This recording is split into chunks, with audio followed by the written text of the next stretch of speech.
good evening and welcome. I'm Kelli Richards, CEO of the All Access Group and host of All Access Radio.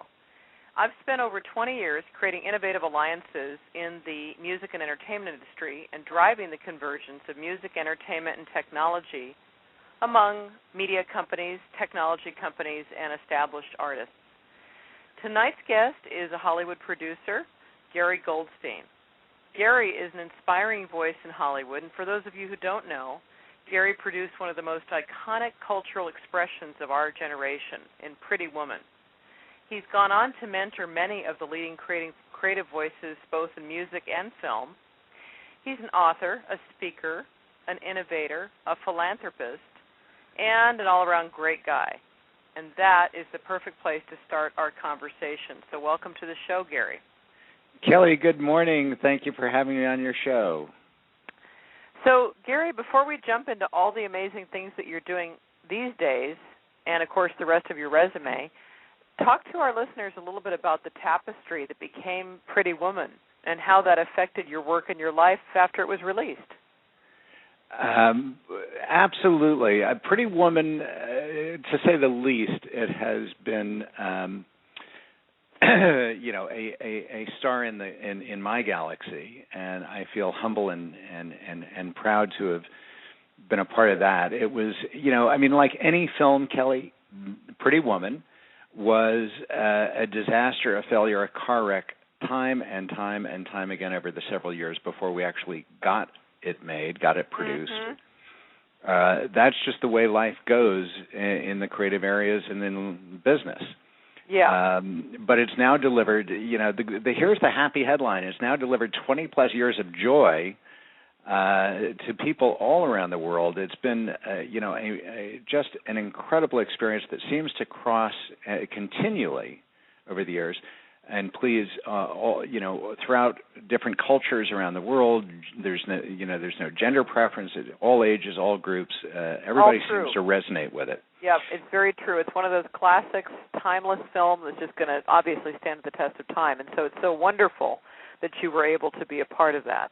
Yeah, I love all my films, but that one's been the big global door opener, and literally folks high up in politics and successful entrepreneurs, artists, authors, thought leaders, business people. It's literally swung doors wide open, pretty much to every conceivable room in the human house, and it's actually served me. It's been a gift back to me to expand my vision and reach. So it's been a real blessing. You hope for just such a thing once in a lifetime, and I've been blessed many times. So. Yes, you have, and I think that's a powerful testament to your contribution to that as well, of course. But tell me a little bit more about what it has meant to you in terms of a ripple effect in your life.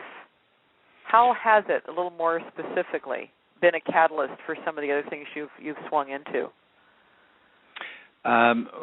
Well, going back to it being a door opener, I think there's something about any story. I'm a storyteller, and whether it's film, book, any form of story, that's what lights me up. And a story like Pretty Woman that has just affected in a lovely way so many hearts and people over time, it has attracted to me and ignited conversations across so many opportunities that I could never have imagined, to be honest. I have no doubt. So and to this day, literally, I have conversations and projects, initiatives, relationships. It's really developed into what a very dear friend of mine calls a truly braggable network, which is an interesting phrase, but it's true. I love it. Simply because Hollywood and the iconography of Hollywood and all of that is already alluring, and then you tack on to that a film like Pretty Woman, not to demean any of the other films I've done, but that film in particular certainly has just magnetized people. I've been invited into, meet cabinet ministers in South Africa, do projects with extraordinary people in many different walks of life, not just in film. Yeah, so you to a lesser effect, we share something in that regard, in that halo effect. To a lesser extent, myself, from my days having launched, music at Apple. And of course, those are door openers for both of us that attach themselves to our brands permanently.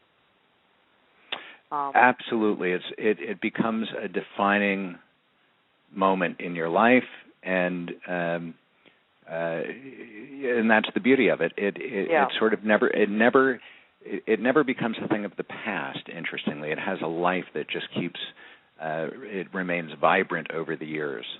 Yeah, I find that a fascinating phenomenon, and I'm very pleased that both of us have tasted that to one extent or another here. Gary, the list of those that you've teamed up with over the years certainly is long and impressive. Would you be willing to share one or two of your favorite collaborations? Who were the people involved, and how has the project resonated in your life, Pretty Woman or beyond? Yeah, absolutely. I'll mention a couple. Pretty Woman certainly has to be near the top, if not at the top of the list. Primarily not because of what flowed out of the experience, but for the experience itself. When you have someone as just remarkably gifted and delightful a human being as Gary Marshall at the helm as director of the film, I've always felt that the people, if you will, not hierarchically so, but the people at the top, the leadership, the directors, the producers, et cetera, they kind of set the tone of a film. And then we were blessed, and it's a long story, but I'll just let you know that Julia Roberts and Richard Gere were my dream cast long before that film arrived at Disney at Touchstone. We took it to the Sundance Institute. I optioned it to two separate independent companies. It was going to be a little low-budget film. It had many lives, throughout which Richard turned us down on more than one occasion. Disney, when we did set it up there, finally, several years later, Julia was not yet truly a known commodity in Hollywood, let alone in America, so they really tried to cast any number of other actresses of the day. Was that, by the way, during her Mystic Pizza days? Well, Mystic Pizza was produced by some fellows that at the time were friends, and that's how I discovered her, was going to a pre-screening, an early screening for feedback. Yeah.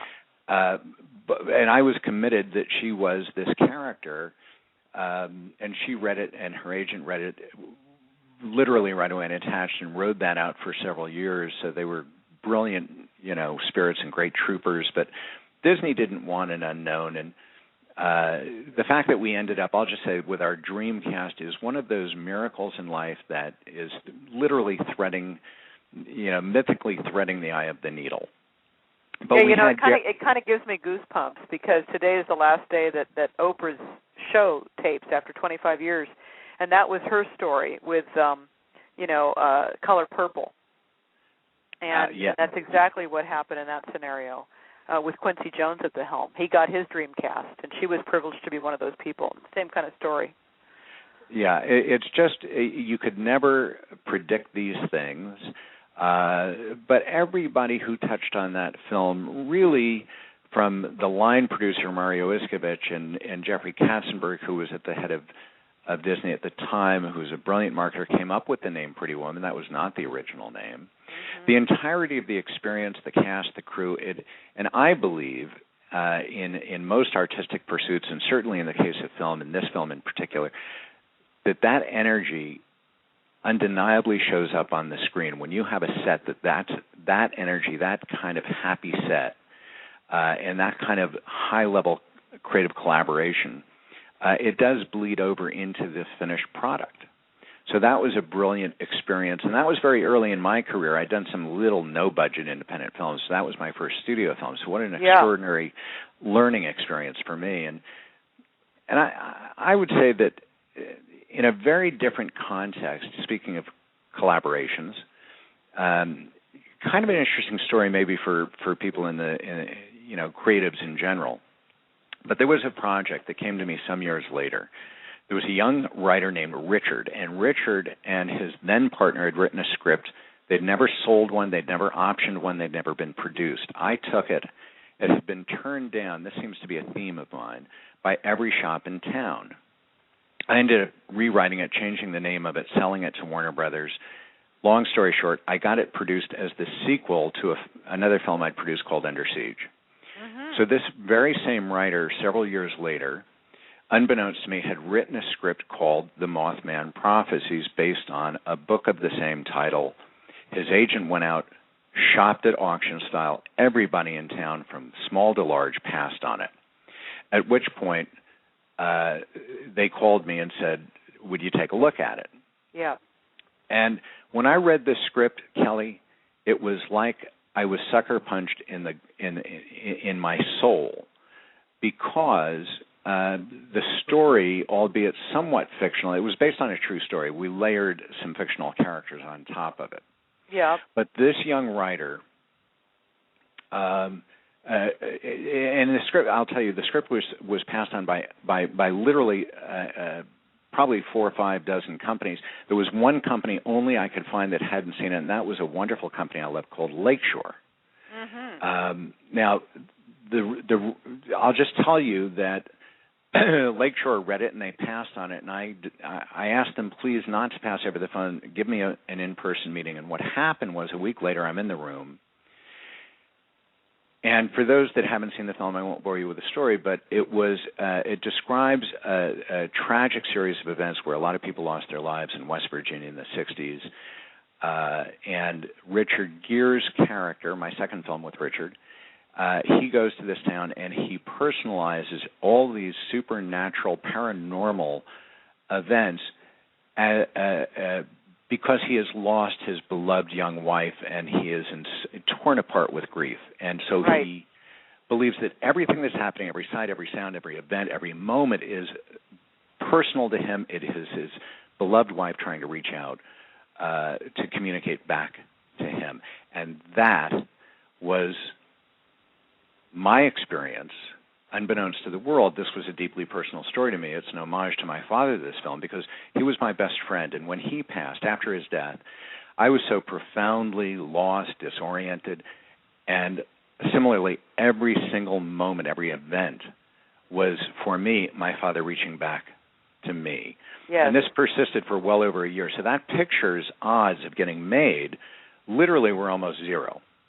But by focusing on my true story, because when I went into the room with those executives who had read it and over the phone tried to pass on it, I never talked about the film. I only told them the story of my relationship and friendship and love for my dad, and that caused them to change their minds, which cost them well over $40 million. Well, something tells me, Gary, that your dad had a hand in that turn of events. Oh, without question. And what a story about the kind of, it's a bigger picture story too, in terms of life, that serendipity and business. Happy accidents happen around us all the time. Coincidences, serendipity, whatever you want to call it. And I think if you pay attention to those little whispers, you find some pretty amazing miracles tend to come together. I agree 100%, and I would only add to that other dimension, which is, and that was the lesson in it for me. The big takeaway from this film for me was the power of living neck down, not neck up, and being so profoundly honest and authentic and straight ahead with people that you become somewhat undeniable. It's not always a yes. Mm-hmm. But boy, you can turn a lot of maybes or no's into yeses if you become... why? Because you know why, Gary? Because that authenticity shines through, and people are attracted to it like a moth to a flame. I believe that. I do, and I think that there's so much distraction in business that when someone shows up so solid and so true like that, it just cuts through the clutter. That's what I think. So I agree with you. Yes, absolutely agree. It's about personality and heart and being real with folks. And I do think that there's a lot of noise out there. So if you're the one who goes into a room and can look someone in the eye and with heart-centered voice tone tell people why you're doing this, why you care so much, not just selling the song or selling the project or whatever it happens to be, but the story around the story, the other pitch, if you will. Yeah. Goes back to being a storyteller, which, by the way, we all are. It's just that you've turned it into an art for yourself and for others that you work with. And I'm privileged to have been a part of it in the so-called digital storytelling movement as well. In our business, we've embraced that. But everybody's a storyteller. We tell stories every day. And here's that. I'm so glad you say that. It could not be more true. And here's the crime: 99.9% of everybody on this planet, if not 100, has the most extraordinary, fascinating, special, and unique story, and most people are not aware of it and don't share it. Most people die with their stories. They don't tell it. They don't share it. They're not proud of it. They don't see it for what it is. And that's what I love. I'm curious and fascinated. I love people, and when I can dig out their story, they hear their story in reverse, and their eyes get a little bit wider. So Gary, I think people have to be. I think in this interview, this discussion, we should encourage people that are listening to really take this to heart and find a way to tell people their stories in whatever small, simple way makes sense. I don't know if you and I ever talked about this in our friendship, but did we ever talk about Dana Atchley? I don't recall. Dana and Denise Atchley, very good friends of mine. Dana was the godfather of the digital storytelling movement. He was one of the original people to sort of label that and embrace it and share it with other people. His mission was to encourage everybody to sit down with someone who was more digitally savvy than they were and tell their story and capture it on a website, on a CD at the time, would be on the Internet now, and any number of delivery vehicles, but that everybody does have a story. And that was his personal mission. Unfortunately, he passed away prematurely about a decade ago of a very bad illness. But his legacy lives on through that contribution, and that's what it's like about. Us. Here's the thing: you just hit the core. If people could only find the courage to believe in themselves first and really share their story, they would be closer to making the choices and living the life that leaves a legacy, as he did, that will touch more lives than we have any idea we're touching at any given point. And once again, I go back to Oprah because it's on my mind that she's winding down this 25 years of contribution. There's another individual who took it upon herself to be the pebble in the river and create this ripple effect of holding a mirror up to everybody and saying, this is what's possible for you. Look what I came from, So... Listen, we all have, and I don't know anyone, myself included, who's had any kind of success where a lot of people have formulas for success. I believe that storytelling is really one of those central keys, but none of us get there without some bumps in the road. But I look at it and say it's really basic. If Oprah can become Oprah, if I can come here from when I say here, I'm in Los Angeles. If I can come here from San Francisco, not knowing a single person, knowing nothing about the film industry, just having sort of an idea, a dream, if you will. If I can succeed at this, and Oprah can do what we're not that special. It's just about having the vision and the will and the pig-headedness and the belief and the ability to share that story that will get you in time where you want to go. I couldn't agree more. And if I might just add the whipped cream on that sundae, listening to the whispers, following the signs, paying attention when doors open, that's just the other part of it, I think. So Amen. Somehow we went off on that wonderful philosophical tangent, but I do want to get back to talking about some things that I really wanted to cover in our time together, although that probably was the most important thing. Gary, I know you're definitely more than a film guy, so do tell our listeners a little bit, if you would, about your latest project, which I'm very excited about, called mystudio.net, and how that's going to set independent artists free from the paradigm of the past. Well, it's very exciting. I do. I am a certified schizophrenic. I do many different things. One of them is strategic consulting, and for the last couple of years, I've been involved with the CEO in this company. And the URL is mystudio.net. And I would just say, have you noticed that we're in the midst of a massive shift? I mean, it's so interesting. This is so exciting to me because it's not just a product or a service.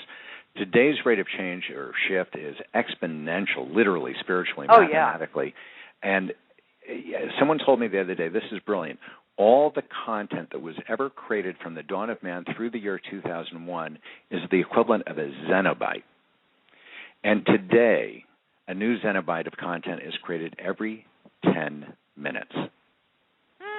That's how exponential the movement. So we're in a very different time, and change is no longer in a what used to seem a fast but linear march of change. It seems to be shape-shifting, and in a sense, it's not about in music or any area. It's really, in a sense, it's not so much about the old regime as how to remove obstacles for artists to create professional quality, undeniable quality. To take away the cost, to give them better sound, better image than if they had gone out and paid a king's ransom. Yeah. And that gives them, the ability to, through my studio, they can do that in a high-def production environment where the picture quality and the sound quality is better than what you can get in most professional recording studios. And they also get DVD, data disc, whatever they want, embed codes they can access, and they can access all this to being seen right within our community or deploy it however they want. And all of this for less than they'll spend on coffee in the next several days. It's really awesome. It's really about playing by new rules or no rules and making it up to suit your personality, your talent, your passion, your community, and your message.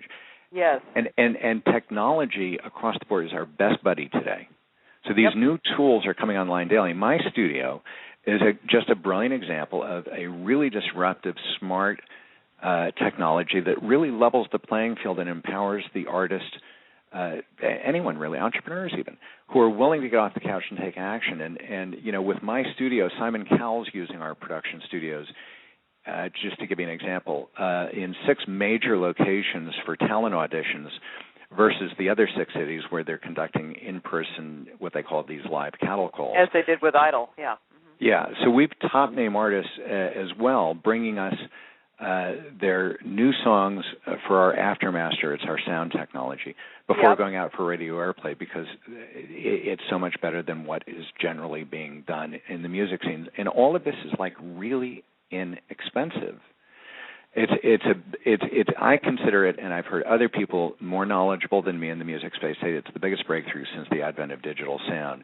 And it really breaks down into 2 areas: discovery, right? Our ability to discover talent more efficiently, because we know some of the best talent out there is unknown. It's a garage band, a singer-songwriter in countries all over the world, but now we can find them and they can reach out to the world. And I got to say, as a former A&R exec, I'm all about it. I mean, it would have been so wonderful to have that available when I was doing that all those years ago. Amen. And that's why, we expect this to be a tool of discovery in every conceivable area of human endeavor, and certainly in music. The flip side of the coin, Kelly, is dominion. How different is it? Because for decades, any kind of an artist, a musician, they were looking for a door to open for access, and the competition was so fierce and so few executives, and the rules were ironclad, and it was really tough. But today, you could say to yourself, I'm not going to delay, I'm not going to wait, I'm not going to rely on traditional institutions or distribution or marketing channels. Or the linear limitations of the past. Yeah, so you can do you now. You can do your talent. If you need to, sure, you find mentors or attract a team. You can a lot of ways to do that. You can have what you need, and it's surprisingly little that you need, and costs so much less today. So like my studio, a great example, the grand sum of $20 for the best quality video available today. Exactly right. And, I'm very proud of my contribution, however humble that might have been, with the work I did at Apple to lay the bricks for that. I mean, that was honestly, in so many ways, I think what that company has done for the culture is we can't really measure it or describe it appropriately. It's world changing. Yes. And all credit to Steve where it goes, because everything we tried to do back in the day, was the right thing, but it never would have caught fire if it hadn't been for him coming back and seizing the reins and driving it down the field, No, you talk about someone who's going to leave a legacy that is literally changing the lives of everyone on the planet. True enough. And this is across music, TV, film, book publishing, almost anything you can imagine. Those models were built in a different time and place, and he has changed that.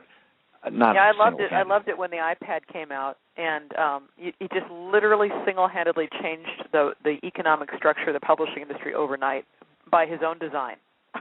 Nobody got a vote. You know what I mean? And when you add to that the YouTubes and all these other inversions or disruptive ideas, and allow that direct connection and communication between artist and audience, people are listening and watching 24/7, 365. So it's really up to each of us to create the tools, take the action, put your music, your short film, your video, your book, your ebook, whatever it is that's exciting you. You can do it now. You can put it out into the world. You don't need the permission of the past. You don't need to do it the way it's always been done. And the cool Very true. And so once again, I encourage our listeners to take this as gospel, embrace it, and believe it, and go do it, Yeah, and yet, you know what happens when you do? Because people are paying attention. And I mean the right people. Audiences, yes, but I'm talking now about, in within the music industry, or within the film industry, or whatever industry, the people who count. So, for example, you get noticed, you start getting fans and liked and this and that, and you get viral views on platforms, and suddenly you fire up a meaningful conversation. And what happens? You get noticed, first and foremost, by those activist producers, the entrepreneurs in the music scene, whatever, the ones that you really do want to get to know. Because, it's getting a record deal's cool, if you can get it, if you don't. And if you understand, what it really means, because so many artists didn't and don't. Well, look, none of it. If they did, they might not want it so much. You know what I mean? Very few people understand. Thank you for saying that, because you know what? Sometimes it can be the worst thing that could ever happen to you. People do not appreciate, and it's not their fault, because most of us, artists and everyone, haven't really been taught business literacy. They don't know the meaning of the value of your intellectual property is so precious that to give it up for a royalty after expenses, the landscape's changing. Make it your mission to find out what works for you. Get engaged, get involved in these conversations. Become joyful and excited about learning the marketing piece, the business of your art, because that's never going to be less than central to your success. Lady Gaga, she didn't invent innovative marketing in today's sandbox, but she and her team simply mastered it better than most. They did. So, her talent's evident, sure, but her unspeakable, astonishing success is the stuff of brilliant, innovative marketing. And that's because she herself does that. I mean, she has a team around her who are wonderful, but she herself makes it a point of understanding the power of social media and technology, embraces it, takes it on, leverages it to its fullest, and, for example, understands the power of mailbox money with royalties in her retirement years, so she doesn't give up her publishing rights. Yep. And these are the kinds of things that artists need to pay attention to. So let's stay on this for just a second, Gary. I'm not sure you know this, but my third book comes out on 11/11/11. It's called You Say You Want a Revolution, Artist Manifesto for Success in the Digital Age. And it's not limited to music, but it leans towards music. Talk to us a bit about what I'm referring to in Chapter 1, the dark ages versus the digital age. We've just talked about that a little bit, but what do you think are the disadvantages of artists driving their own careers today, if you see any?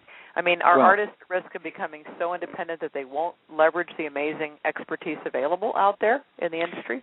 Yeah, I mean, I think that is the risk. I think the risk is the deficit, is the education gap that we have suffered up till now, and we have a learning curve. And so I think there are a lot of folks who don't know or forget that they really do need, just as we said a moment ago, to become master entrepreneurs, marketers, business people, get excited about that, and not get so intoxicated just with your music and your website that you forget to get the results, to really drive that relationship with your audience.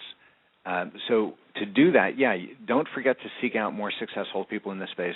Get get mentors. That's the biggest life-changing. Surround yourself with collaborators who know what they're doing. Successful. Don't seek counsel. Or the old thing: get counsel, not advice or opinion. Seek counsel from managers and others who are essential to succeeding at your craft, creating an enduring success. Don't have disdain for major labels, for publishers, for anyone, but learn from everybody. Surround yourself with the people who know what they're doing. Put it through your own filter for what makes sense for you, but that's how you're going to better learn. Study what Lady Gaga's done. Study what different people are doing. Get noticed, get referrals, get access. Learn from every crumb that someone who's succeeded before you has left behind. Yeah. That's the best possible advice. I couldn't agree more. I think if artists do that, and again, we talk about all content creators across genre, they'll really minimize their failure rate and optimize their success in a big way. Why not? It's just smart. It's just common sense. Learn from the mistakes of others and learn from things that others have done really, really well. And shave years off the process. No kidding. I mean, I do it myself. We all stand on the shoulder of giants. I'm privileged, Gary, to have two powerful mentors in my world, Alan Weiss and Alan Cohen, both best-selling, top of their game. One's a top coach and an author. The other's a top consultant and an author. Each has written 40 books. Each has a huge ripple effect in their worlds. And why would I not learn from them? Why would I wait 10, 20 years to build a legacy like they did when I can accelerate that by learning what they've done and with their direct support? Amen.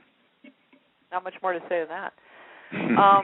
But I do want to segue and talk some more about a couple of the other projects you're currently working on. Like most creatives, the list is long, and you and I are both Renaissance people, so we've got our hands in a bunch of different projects.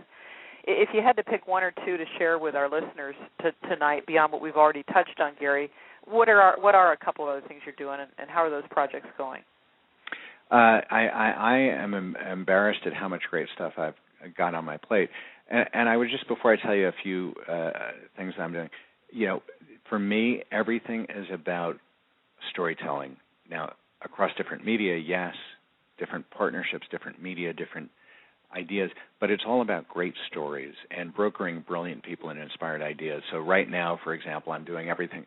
You mentioned legacy before. Interesting, because I'm actually I just created a book and did a book trailer, a video that's extraordinary, a book trailer for a friend of mine to launch a brand around the concept of legacy. I'm doing a documentary on Guns N' Roses. I'm consulting to companies that are doing cutting-edge stuff like my studio. I'm doing some speaking. I've got 4 books that are being completed this year in different areas. I'm going to start hosting live monthly events in about a month.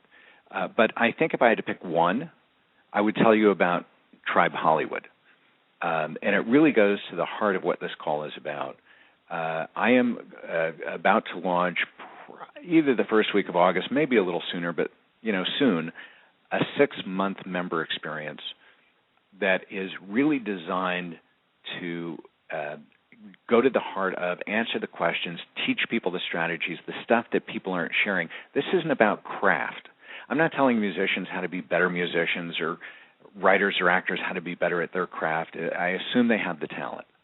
What they don't have are the career strategies, the very concrete, specific things they need to do for 30, 40, 50, 60 minutes a day that will change their life and that have been proven over the 25 years when I was managing talent, when I was collaborating as a producer with talent, and breaking in a lot of new people and launching careers. So what I've done is I've distilled all this down. It comes in a bunch of formats, weekly videos and expert interviews, and my teleseminar, Scaling the Great Wall of Hollywood, my books, and everything's going in the pot. So I love it, Gary. I really, really love the premise of that. And by the way, I might say if there's anything I can do to contribute to that project and accelerate its success, you can count on my contribution. Thank you. There is, and I accept that as a yes, and we'll do that offline, but absolutely. I love it. I mean, I really, really do, because it's so much in alignment with what the motivation is for me to craft this 3rd book that I'm working on. It's the same rationale. Yep. Give people the tools, the secret codes that nobody else is sharing that are really going to help them out.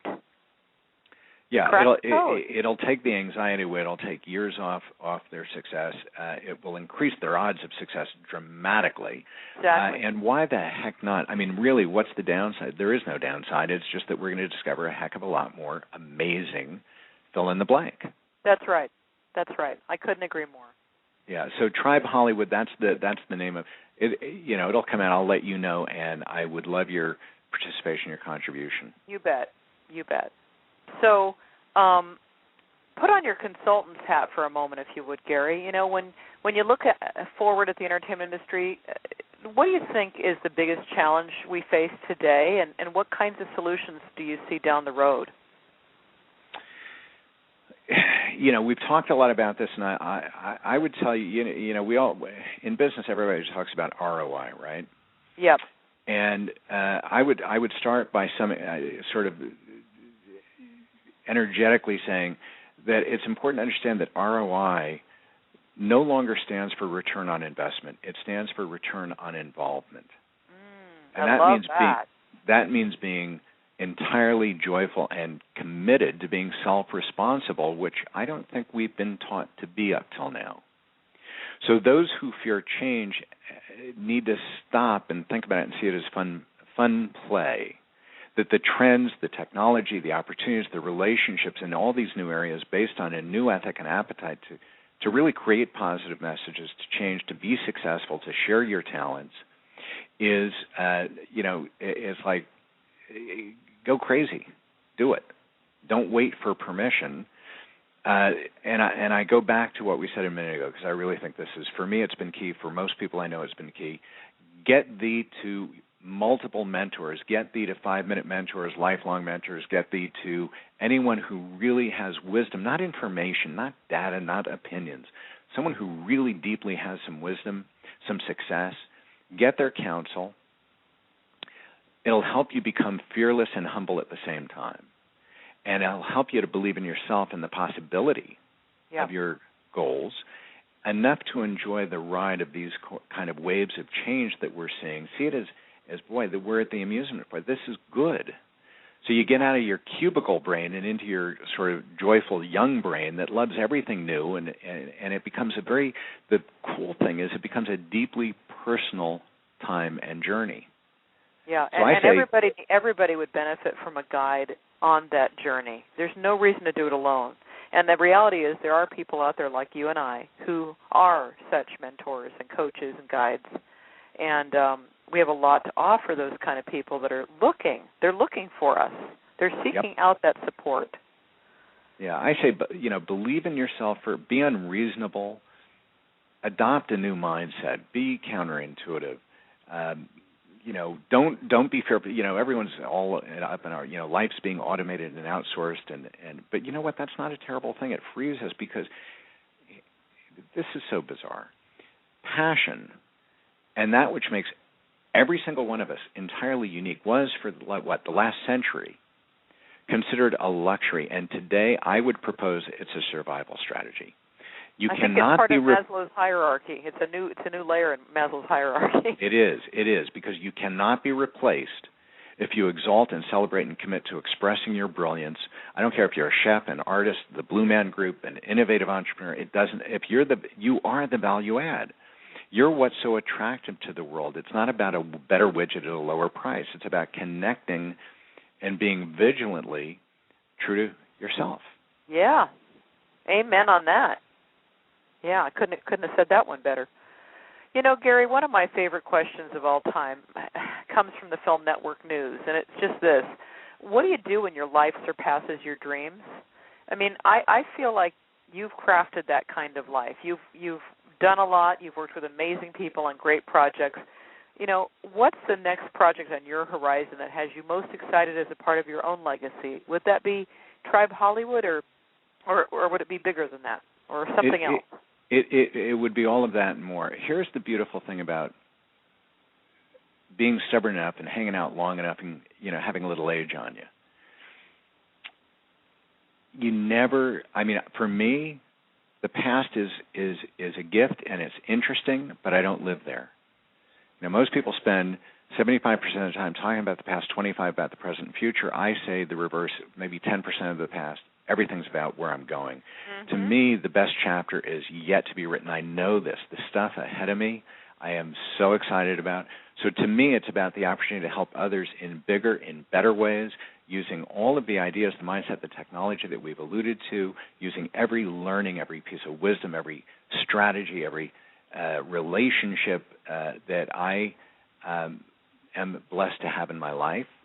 And Tribe Hollywood is a great example. It's not the end game, but it's a great example where instead of me mentoring people one at a time, I want to mentor them 1,000 or 2,000 or 3,000 at a time. Yeah.